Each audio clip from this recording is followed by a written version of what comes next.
Salam Gelora. Salam Gelora. Assalamualaikum warahmatullahi wabarakatuh.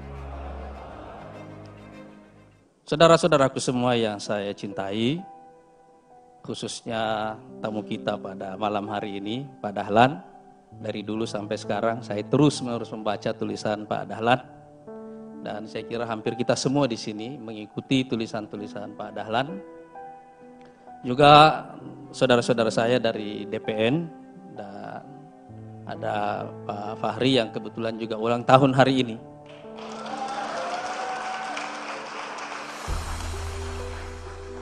Selamat ulang tahun. Mudah-mudahan diberikan umur panjang, hidup yang berkah, selalu sehat,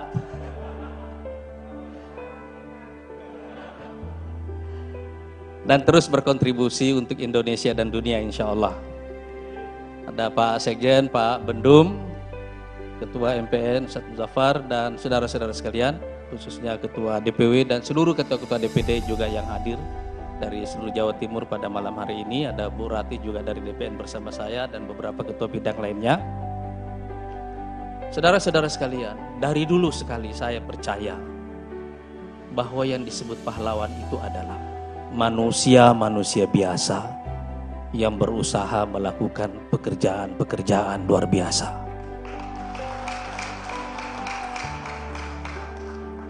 Itu sebabnya saya percaya pada manusia. Tidak penting apakah dia excellent atau dia istimewa. Saya percaya manusia sebagai manusia. Karena Allah Subhanahu wa Ta'ala sendiri yang telah mengatakan bahwa manusia ini diciptakan dengan cara yang terbaik.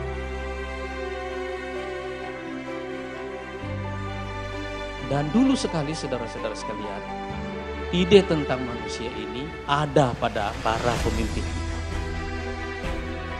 Soekarno dulu menggagas ide tentang pembangunan karakter bangsa. Pak Harto menggagas ide tentang pembangunan manusia seutuhnya. Dan terakhir, Pak Jokowi juga menggagas ide tentang revolusi mental. Semua ide ini berhubungan tentang manusia. Tapi yang ajaib adalah bahwa buku-buku tentang manusia Indonesia di Indonesia ini terlalu sedikit. Mungkin yang paling kita ingat adalah buku yang ditulis oleh Mukhtar Lubis tentang manusia Indonesia, yang sebagian besar sifatnya yang disebutkan di situ hampir semuanya negatif. Karena itu ide ini dari dulu menggoda saya, dan saya terus-menerus memikirkan ide ini sejak saya masih mahasiswa. Saya tertarik dengan ide ini karena dari sejarah yang saya pahami, tidak pernah kemajuan satu bangsa itu merupakan hasil yang seimbang antara impian dan sumber daya. Tidak pernah. Dan sesuatu disebut sebagai peristiwa sejarah adalah karena pencapaiannya terlalu besar, sumber dayanya terlalu sedikit. Kenapa kita menyebut peristiwa 10 November itu peristiwa kepahlawanan yang dahsyat? Dibanding dengan semua medan tempur yang pernah ada di belahan dunia yang lain, medan tempur ini bukanlah medan tempur yang besar. Ini medan tempur yang kecil.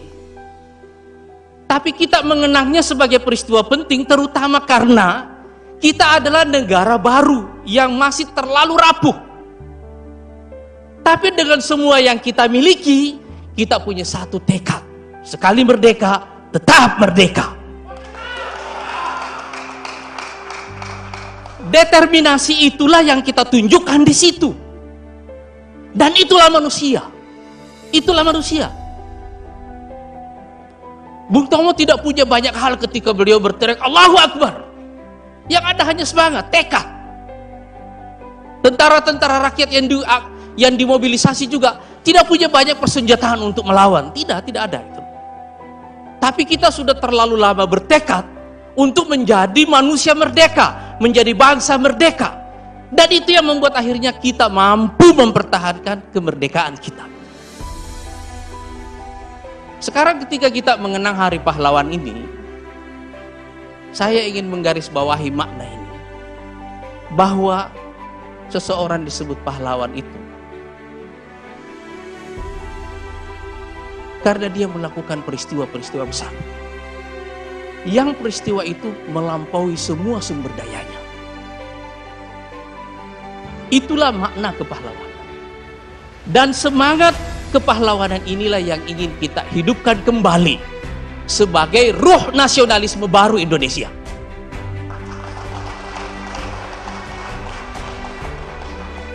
Itu sebabnya kita bikin mimpi menjadikan Indonesia sebagai 5 besar dunia. Saya tahu ada jarak antara hari ini dengan mimpi itu. Tapi jarak itu yang kita kejar. Dan saya percaya bahwa manusia Indonesia bisa mencapainya. Karena itu juga partai ini diberi nama Gelombang Rakyat. Pak Dahlan, saya mau jelaskan sedikit ini kata rakyat. Karena kita terbiasa dengan peta lama. Biasanya partai kalau dari kanan pakai kata umat. Kalau di tengah dia pakai kata bangsa. Kalau di kiri pakai rakyat. Padahal ini satu makna semua.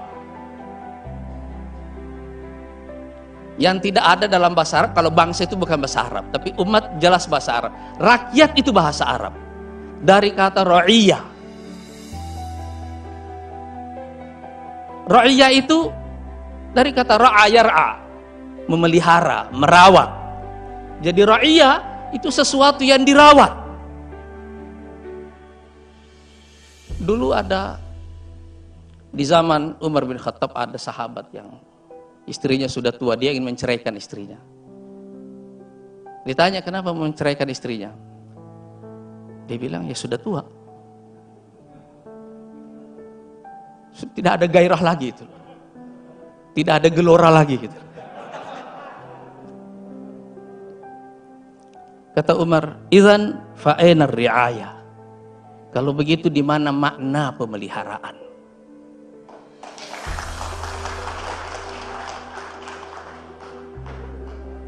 Apa iya hubungan kita cuma segitu? Masa cuma segitu doang gitu? Karena itu dalam kata riaya ini, sesuatu yang dipelihara itu hanya mungkin dipelihara kalau kita punya 2 hal. Satu namanya pertanggungjawaban, satu lagi namanya cinta.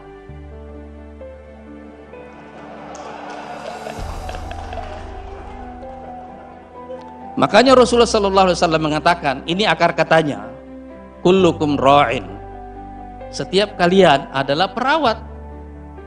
Cuma kita suka menerjemahkannya dengan kata, setiap kalian adalah pemimpin.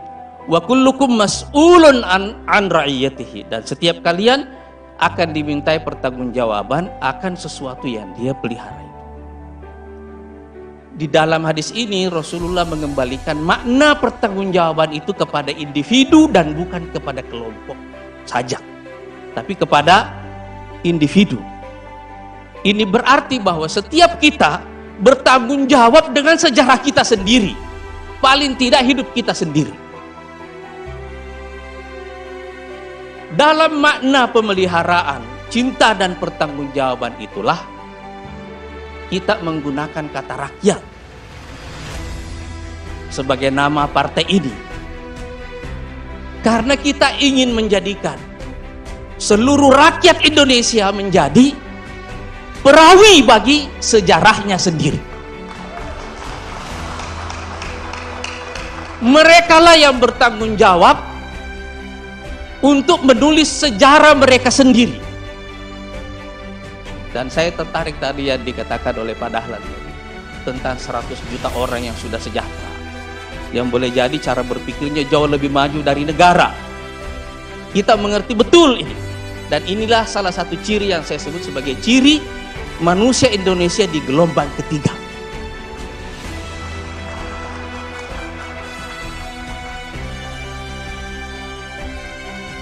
Nah, saudara-saudara sekalian, Indonesia ini ditakdirkan oleh Allah Subhanahu wa Ta'ala dengan ukuran geografinya, dengan ukuran populasinya, memiliki rangka tulang yang besar untuk menjadi bangsa besar. Tapi kalau sekarang kita belum menjadi bangsa besar sebagaimana yang seharusnya, sebabnya karena ada gap yang terlalu jauh antara potensi dan pencapaian. Itulah yang selalu saya ungkapkan dalam metafor, langit kita terlalu tinggi, tapi kita terbang terlalu rendah. Kita ingin mengejar gap ini, dan cara yang terbaik mengejar gap ini adalah kita fokus pada manusia. Dari manusia inilah nanti kita masuk ke lingkar kedua yang namanya negara. Dan dari negara inilah kita masuk ke lingkar ketiga yang namanya peradaban. Jadi manusia adalah lingkar pertamanya, negara adalah lingkar keduanya, peradaban adalah lingkar ketiganya. Yang kita lihat dari gedung ini, dari hotel ini kan warisan tentang ide, tentang arsitekturnya. Iya kan? Itu kan ide, itu penampakan dari peradaban. Tapi gedung ini hanya mungkin dibangun kalau ada effort yang besar, salah satunya dari institusi yang namanya negara. Cuma negara ini tidak bisa melakukan apa-apa kalau pada dasarnya manusia aja tidak bisa melakukan apa-apa. Saya percaya kepada manusia karena kita punya bukti sejarah paling tidak dalam sejarah Islam. Para penggembala kambing di Jazirah Arab itu dalam waktu singkat, ketika mereka mengalami revolusi mental, mereka berubah menjadi pemimpin peradaban. Maka kita semua bisa memahami mengapa ayat pertama yang turun itu adalah perintah membaca. Karena itu membuka horizon, membuka alam pikiran. Kita mempertanyakan ulang segala fakta yang ada di sekeliling kita. Kenapa ada tirani sosial? Kenapa kita menyembah patung? Tiba-tiba alam pikiran kita terbuka semuanya. Dan alam pikiran itu adalah penciptaan pertama. Tidak ada realitas yang akan kita lihat, kecuali kalau realitas itu pada mulanya ada dalam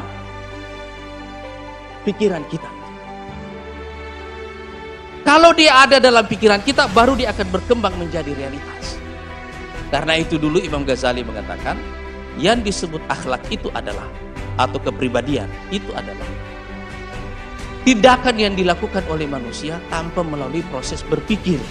Karena sudah organik dia turun. Jadi dulu Ibnul Qayyim menjelaskan bagaimana cara iblis itu mengubah manusia. Orang baik jadi jahat. Pada mulanya adalah khatirah, lintasan pikiran. Kedua, kemudian lintasan pikiran itu turun menjadi memori, zakir. Kemudian setelah dia jadi memori, dia turun lagi lebih dalam di alam pikiran menjadi ide. Kalau ide dia sudah mulai punya bentuk. Habis itu dia turun di alam jiwa dalam bentuk keyakinan. Setelah itu dia turun lagi lebih dalam di alam jiwa setelah keyakinan menjadi kemauan. Setelah itu dia turun lagi lebih dalam menjadi tekad. Di sini dia punya energi. Begitu dia sampai di tekad, dan ini yang kita sebut dengan azimah. Dia turun ke dalam fisik menjadi tindakan. Tindakan yang dilakukan berulang-ulang namanya kebiasaan. Kebiasaan yang berlangsung lama itu yang disebut dengan kepribadian. Makanya ketika satu tindakan terjadi tanpa pikiran, karena prosesnya sudah organik. Ini maknanya apa? Bahwa pada dasarnya manusia bisa mengalami perubahan. Dan karena itu kita bisa mengubah manusia-manusia biasa menjadi manusia luar biasa. Di dalam makna inilah kita menambahkan kata gelombang. Supaya kata rakyat yang mengandung makna pemeliharaan, pertanggungjawaban, dan cinta itu tadi punya energi. Dia menjadi gerakan. Dan karena itu, sejak awal mendirikan Partai Gelora ini, saya tidak membayangkan partai ini hanya sekedar partai politik. Tapi ini adalah partai yang mempelopori gerakan kebangkitan baru Indonesia. Dan garda depan dalam proses kebangkitan baru Indonesia itu adalah Akademi Manusia Indonesia. Itulah yang membuat kita berkumpul malam ini. Dalam ruh menjadi gerakan kebangkitan baru Indonesia dengan semangat nasionalisme baru itulah kita resmikan AMI pada malam hari ini bertepatan dengan Hari Pahlawan, supaya kita mewarisi semangat ini, semangat pemaknaan pada pahlawan, bahwa mereka adalah manusia-manusia biasa yang melakukan pekerjaan-pekerjaan luar biasa yang pencapaiannya melampaui sumber dayanya, dan itu semuanya mungkin karena pikiran mereka, karena tekad mereka, dan karena karakter mereka. Kalau politik itu hanya sekedar menduduki jabatan tertentu, dia tidak punya romantika. Lebih bagus kita mendekatinya secara matematik. Iya kan? Kita tinggal menghitung suara, berapa belanjanya, dan seterusnya. Tapi bukan itu yang kita inginkan sebagai makna politik. Makna politik yang sesungguhnya adalah menciptakan gelombang perubahan. Dan gelombang perubahan itu dimulai dari manusia. Dan manusia yang ingin kita ciptakan ini adalah manusia yang punya rasa tanggung jawab, yang punya cinta, dan mau memelihara. Dan karena itu, dia akan menjadi perawi bagi masa depannya sendiri. Nah, saudara-saudara sekalian, tentu saja ide tentang manusia ini adalah ide yang berkembang. Ide yang berkembang. Tapi saya ingin menggarisbawahi bahwa yang namanya pendidikan itu adalah mesin penciptaan manusia.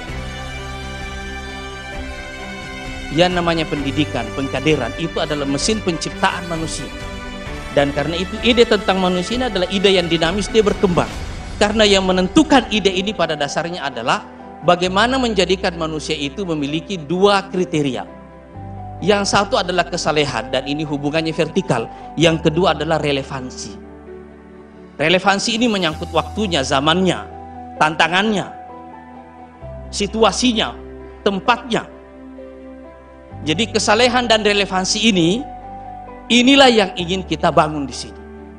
Dan ketika kita mengatakan kesalehan, secara otomatis agama adalah dasarnya. Tapi ketika kita mengatakan relevansi, di sini nasionalisme masuk. Di sini pengetahuan masuk sebagai alat pemberdayaan. Di sini juga kesejahteraan masuk sebagai output dari pemberdayaan itu. Jadi saya bisa memahami, jika sekarang ada masyarakat yang lebih maju dari pemerintah dalam cara berpikirnya, maka orang-orang yang terlibat di politik adalah orang yang pertama kali harus direvolusi cara berpikirnya, supaya dia mau melampaui cara berpikir masyarakatnya itu. Mudah-mudahan insya Allah dengan niat tulus ini, AMI akan menjadi fitur paling penting dari Partai Gelora dan menjadi garda depan dari kebangkitan baru Indonesia dengan semangat nasionalisme baru, yaitu semangat menjadikan Indonesia sebagai 5 besar dunia. Dengan membaca Bismillahirrahmanirrahim, Akademi Manusia Indonesia, Partai Gelombang Rakyat Indonesia, pada malam hari ini 10 November 2020, dengan ini saya nyatakan resmi.